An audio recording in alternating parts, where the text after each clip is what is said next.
At the end of 2015, I took part in a trip called Microcampus. Traveling with 12 other classmates from our homes in Shanghai, we headed to Xizhou, a small village in southwest China.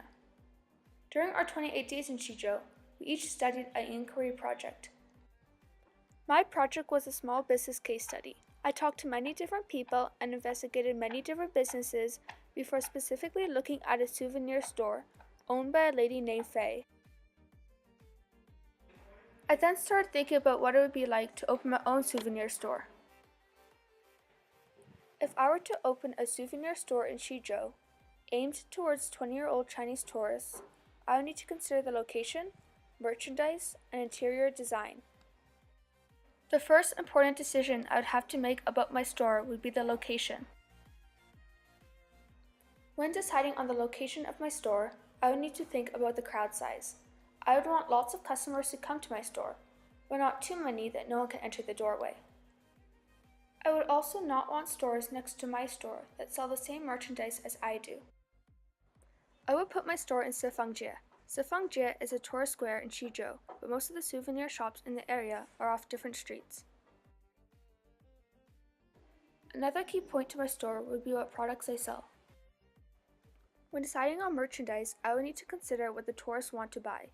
When tourists come to Xizhou, they look for traditional items like tie-dye. When having lunch with Faye, she told me that tourists like to buy accessories like bracelets and scarves. One other thing that Faye told me was that young tourists do not like to buy expensive merchandise, so I would keep my general cost from 5 to 200 RMB. My merchandise would come from the Xizhou area because the items would be a lot cheaper than importing them. In my shop, I would sell traditional items such as small baskets and small tie-dye cloths. I would also sell tourist items including scarves, bracelets, tourist t-shirts, and keychains. The third key idea I would need to consider when designing my store would be the interior design. When thinking about the interior design of my shop, I would want a nature theme. In Faye's store, she has covered the roof with dried grass. I would also do this because it is a cheap and simple material. This would be the floor plan of my store. I would have a wide door so customers feel welcome. In the center of the store would be a display case for the jewelry.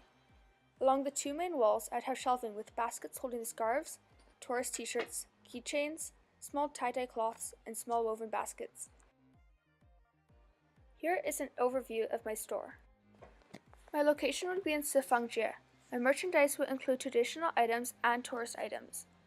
My interior design would be nature-themed and the layout would look like this.